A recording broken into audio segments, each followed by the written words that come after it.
dia tonga soa atao amin'ny fandarana zany firesanty aty Canada indray ianao ary dia misaotra ny Barea natotosa Soamatsara ny quart de finale tamin'ny Cannes 2019 ary dia manatena fa amin'ny manaraka indray dia hotojo Soamatsara amin'ny tanjona ambonimbony kokoa zany isika malagasy. Ny tiako marianety zany dia ny fomba fijeriko ny analiziko zany ny hoe inona zany ny tao ambadiky ny tsiambaratelo ny réussite ny Barea. Ny analiziko zany no asehoko anareo eto. Voalohany indrindra zany dia manana ny ato rehetra ny Barea azahoany ny toerana tokony hipetrahany tamin'iny baolina kitra iny. Ny voalohany indrindra zany dia teo aloha zany ny ataontsika hoe ny fitokisantena. Inona ny anton'ireo fitokisantena ireo? Dia teo zany ny hoe professionnel an'ireo ekipa rehetra ireo satria dia mpilalao efa nilalao tany amin'ny tany vaventy ny ankamaroany. Misy zany ny efa nilalao tany amin'ny ekipan'ny Frantsa, misy ny lalao tany amin'ny Arabia Saoudita ary misy no lalao zany tany amin'ny ekipa La Réunion zany. Zany hoe efa manana zany ny tsaikefa amin'izany ataontsika hoe zany hoe lalao avolenta izany. Ary ny fitokisantena koa zany dia avy amin'ny fanohanan'ny malagasy iray manontolo atao Madagasikara izany taty ivelany. Zava-dehibe izay zavatra zay ary dia tena mitondra ny moral ambony ho an'ny mpilalao zany zavatra rehetra izany. Eo ihany koa ny fanohanan'ny filohan'ny Repoblika dia Andriamatoa Andry Rajoelina zany an'ireo ekipatsika ireo ary dia teo ihany koa zany ny coach izay nanaramaso akaiky dia akaiky ny fanomanana sy ny zavatra rehetra ny pitsopitsony rehetra zany tamin'iny lalao iny. Zava-dehibe eo amin'ny resaka fitokisantena izay zavatra rehetra izay. Eo koa zany ny fitiavana na ny passion zany. Ny passion izay mipetraka amin'ireo mpilalao ireo zany hatramina kely azy satria ao amin'ny biografian'ireo izay hitako tamin'ny internet zany dia olona efa tia milalao baolina kitra hatramina kely azy zany ireo mpilalao ny Barea ireo ka dia efa mitoetra ho aminy zany ny fitiavana ny baolina kitra satria dia ny dadatony Papasy ohatra nanazava fa dia efa zavatra tiany efa hatramin'ny ela hatramina kely azy ny baolina kitra. Teo ihany koa ny dadany Marco izay mpilalao baolina kitra ihany koa izy taloha dia nampianatra ny zanany an'izany fitiavana ny baolina kitra izany ka nahatonga azy amin'ny tanjona ambony toy izao. Dia teo ihany koa zany ny ekipa sasany izay tondry anise zany dia efa fianakaviana tia milalao baolina kitra koa zany. Ary dia maro tamin'ireo ekipa ireo koa zany no hoe efa passionné amin'izany filalaovana baolina izany. Dia hitantaratra zany fa tena ao anatin'ny passion-ny rehetrarehetra zany io baolina kitra io, ka dia tsy nanano sarotra azy zany ny hiakatra amin'ny sehatra avoavo kokoa. Dia fahatelo zany dia eo ihany koa zany ilay ataontsika fikarakaram-batana. Iny zany aloha dia zavatra izay azo lazaintsika zany hoe somary nisongadina zany raha ohatra ka ny amin'ny hoe fomba fiainan'ny malagasy amin'ny ankapobeny zany, dia hita fa misy bebe kokoa zany ny atao hoe fikarakaram-batana tao amin'ireo ekipa ireo, satria dia voalohany indrindra aloha zany dia tsara vatana ny ekipa rehetrarehetra, zany hoe ny mirefy eo amin'ny 1m75 zany ny farany ambany dia hatrany amin'ny 1m85, ary ny lanjan'zareo koa zany dia fanatsahana amin'izay, zany hoe eo amin'ny lafiny ara-tsakafo zany dia hita fa tsy manao atsirambona ny sakafo ara-pahasalamana ireo ekipan'ny Barea ireo. Ary dia raha jerena ihany koa zany ny amin'ny hoe lafiny ara-toe-tsaina sy ara-panahy dia hita fa mikoja an'izany zareo, satria dia hitanao fa milamindamina daholy ny fomba firesany sy ny fomba fiatrehany ny lalao izay enjana dia enjana tokoa, satria dia azo lazaina fa misy ny karazana hoe vokatra izay andrasana aminy, na amin'ny fomba kolaka io na ny amin'ny hoe fomba vatana, satria dia ilay enthousiasme-ny malagasy iray manontolo dia ohatrany hoe karazana zany hoe miandry vokatra avy amin'ireo ekipa ireo, ka somary sarosarotra ny pression miandry amin'izay resaka izay, ka nefa dia amin'ny pitonina no nandraisan'ireo ekipa ireo amin'izany zavatra rehetrarehetra zany, efa zava-dehibe zany, ary dia nampanantena ny anao zay afany ny ekipatsika zany, zava-dehibe ny toe-tsaina ohatran'izay zany, raha ohatra ka hoe amin'ny lalao avolenta ohatran'ireny zany. Dia eo ihany koa zany ny ataontsika hoe fahaizana miara-milalao, satria dia samy manana ny ataontsika hoe zany hoe ny spécialité-ny daholy ireo ekipa rehetrarehetra ireo, indrindrandrindra koa moa zany ny teo amin'ny mpiandry tsatokazo izay tena avanana tokoa, tena hoe ao anatin'ny talentany, satria dia sarosarotra ho an'ny ekipa izay nifanandrina zany ny tafidiran'ny baolina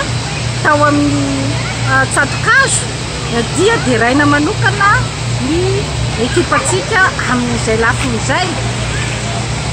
Dia samy manana ihany koa zany ny hoe spécialité-ny daholy, na teo amin'ny resaka attaque zany na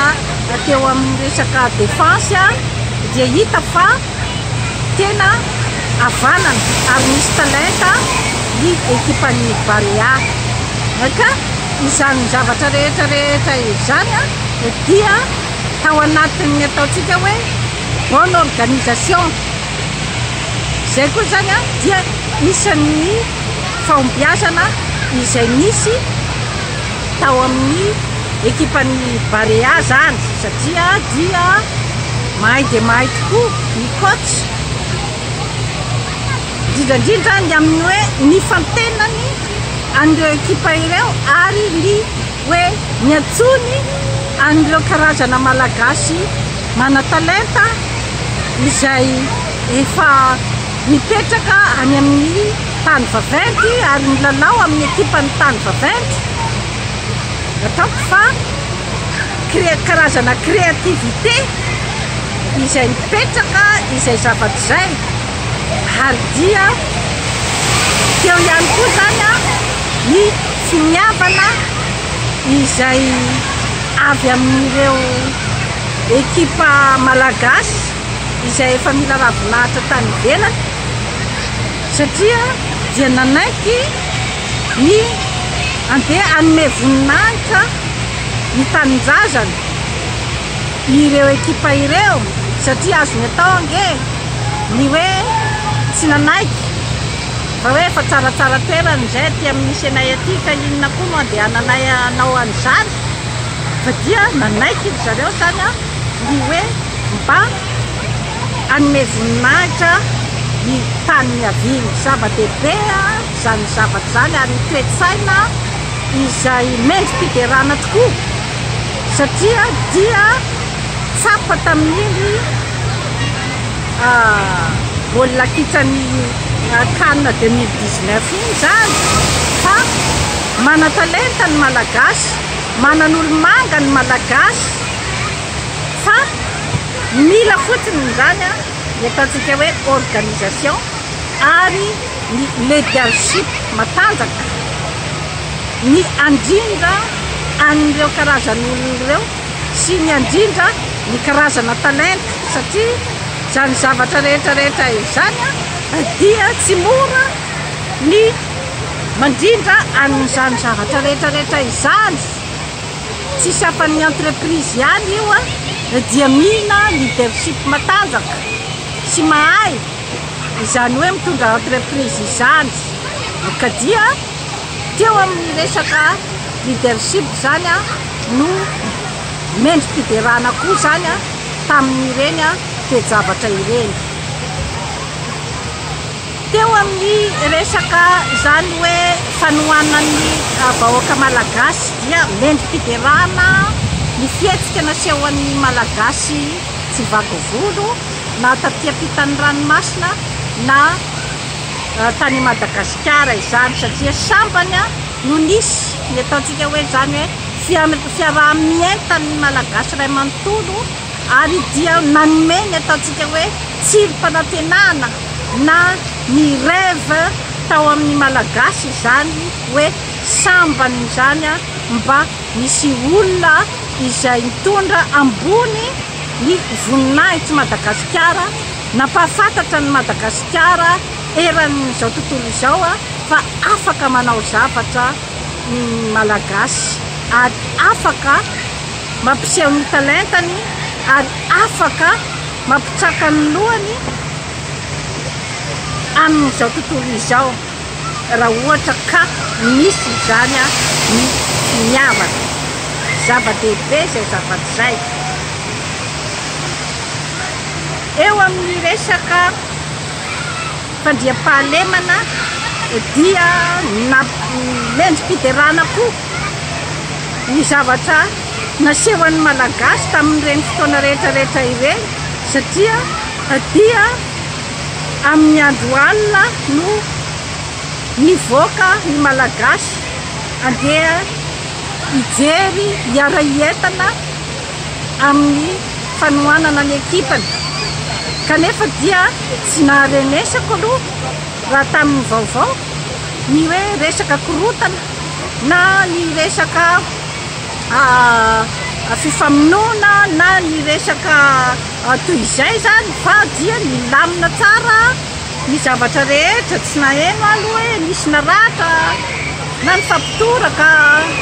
fa dia nilamina tsara dikan'izay dia olona afaka milamina tsara ny malagasy rehefa zany hoe mirona amin'ny zany ataontsika hoe zavatra pozitiva izany zany amin'ny fiainana ary dia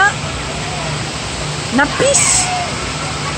ny ataontsika hoe zany hoe fanantenana ny amin'izany atao hoe mba handroso amin'ny tsaratsara kokoa ny malagasy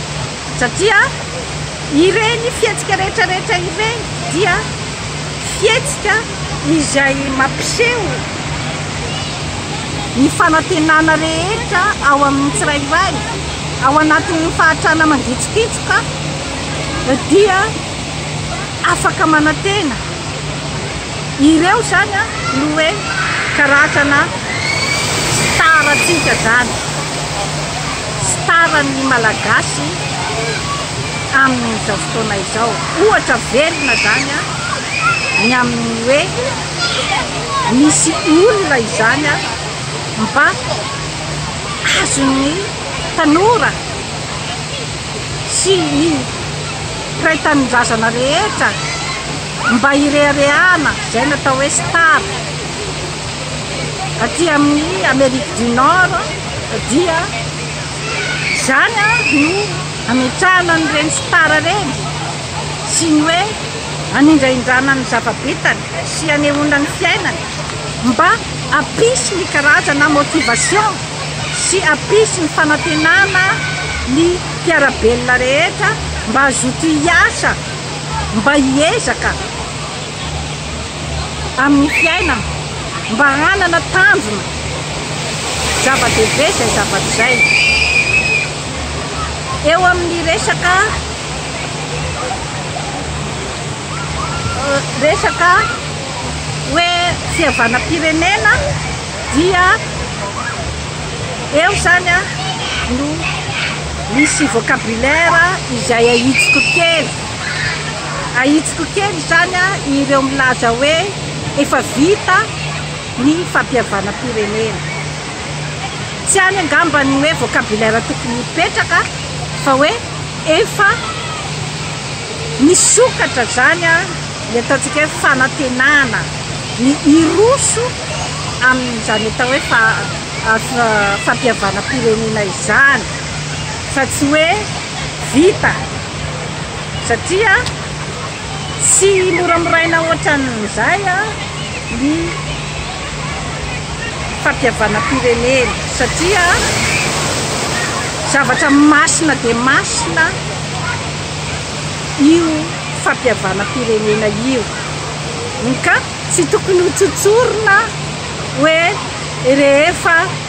misy ny zavatra mahafaly sy mampifaly avanja ny vahoaka malagasy ray manontolo dia andeha ho tsotsorina fa vita ny fampihavanam-pirenena aza tao an'izay ny fiainam-pirenena malagasy fa ataovy amin'ny tena izy ny fampihavanam-pirenena aoka hoentitsika amin'ny hoe hasina maha-malagasy inona ny hasina maha-malagasy atsika dia ny fihavanana io fihavanana io ange no tena hoe mampiavaka atsika malagasy ka aoka tena atao amin'izay hoe fihavanana izay amin'ny tena izy izay dia ny firalahiana efa natsehoko teto ny hoe tokony ho fifampitondran'ny mpianakavy miainga amin'io ihany ny fampihavanam-pirenena ohatra ny mpianakavy isika malagasy dia ny filoham-pirenena dia ohatra ny ray mpianakaviana io izay mitondra ny zanany rehetra tsy akanavaka tsy misy tompo-piala fa dia tiana daholy ny zanaka rehetra ary omena ny tombotsoa rehetra izay ahafahany miainga amin'ny fiainany, omena ny sansy mitovy. Izay natao hoe fampihavana-pirenena, omena ny budget mitovy daholo ny any amin'ny faritra rehetra ahafahany miainga, ahafahany miavitra. Fa satria raha ohatra ka ao amin'ny fianakaviana iray dia misy angany atao hoe tsaratsara endrika kokoa, dia mahazo ny akanjo tsaratsara kokoa, mahazo ny école tsaratsara kokoa, ary dia mahazo ny tombotsoa rehetra izay omen'ny ray aman-dreny. Fa misy izany angambany atao hoe izay tsy dia manana endrika loatra ao amin'ny fianakaviana iray. Izay moa zany no ohatry ny hoe fiaverana, fa ny endrika dia samy manana ny azy, ary ny endrika tsara indrindra dia ny avy ao anaty. Ka raha ohatra ka mbola misy ny fanavakavahana ny ankizy samy ao an-trano, misy ny atao hoe le petit canard boiteux hozy izy ny fitenenan'ny vahiny, dia na ny atao hoe mouton noir, izay ny fitenenan'ny vahiny, ny karazana fifanavahana ao an-trano. Dia misy ny ataontsika hoe ny signe zany dia ilay ataontsika hoe zany hoe vorona mahafatifaty, dia iny zany nomena ny zavatra rehetra. Fa ny le petit canard boiteux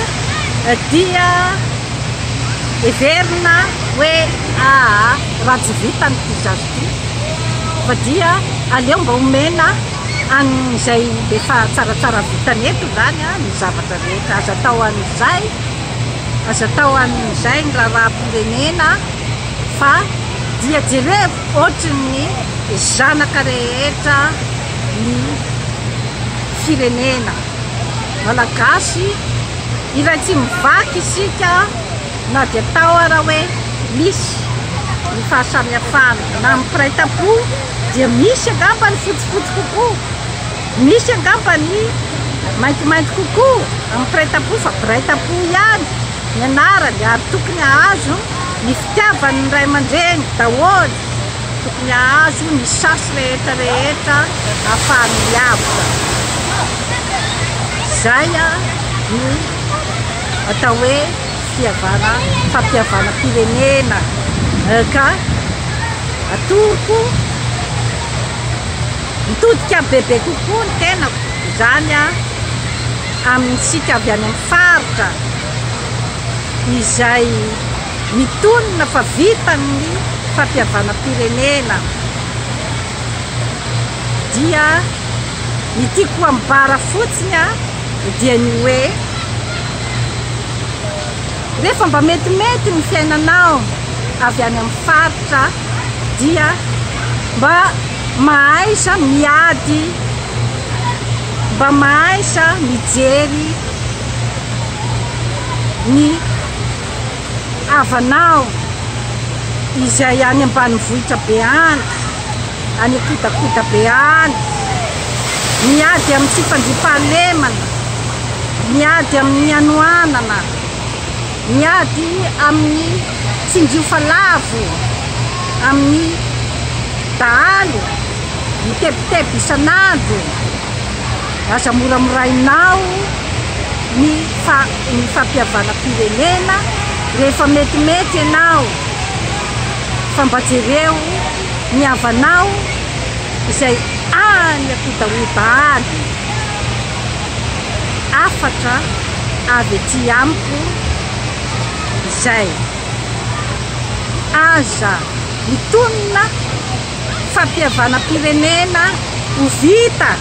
rehefa hoe mba metimety ny fiainanao. Ny fampihavana-pirenena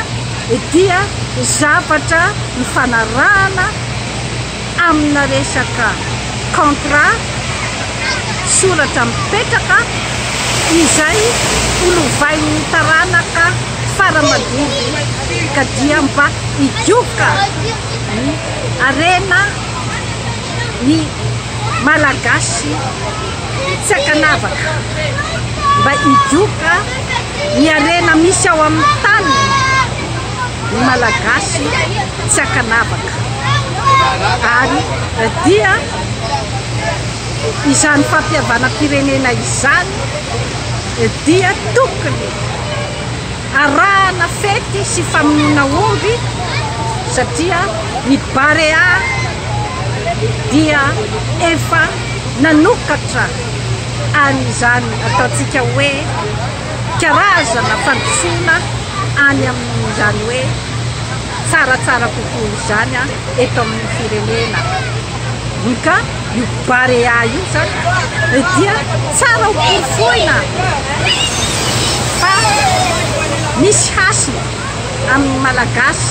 izany omby izany ka ny fampiavana-pirenena rehefa vita ny contrat na ny fifanarahana mipetraka tsoratra olovain'ny taranaka dia mamono omby Barea isika izany andeha anaovana an'izany fety izany. Dia toy izay sy toy izay indray tompoky lahy sy tompoky vavy no azo natolotra antsika an'io dia mbola mamerina ny fisaorana ny Barea namoa ny fanantenana eo amin'ny malagasy, namoa ny nofinofy izay eritreretin'ny maro fa tsy ho tanteraka kanefa dia noporofoiny Barea fa azo tanterahana ny nofinofy eto Madagasikara raha ohatra ka misy ny finiavan'ny mpitondra ary misy ny finiavan'ny vahoaka ihany koa. Dia manolotra ny fakasitrahana atsika rehetra mpanaraka tsy tapaka ny fandaharana zany foresanty Canada ny tenako ary dia manaova abonnement fa hanatsara ny fiainanao. Bye bye.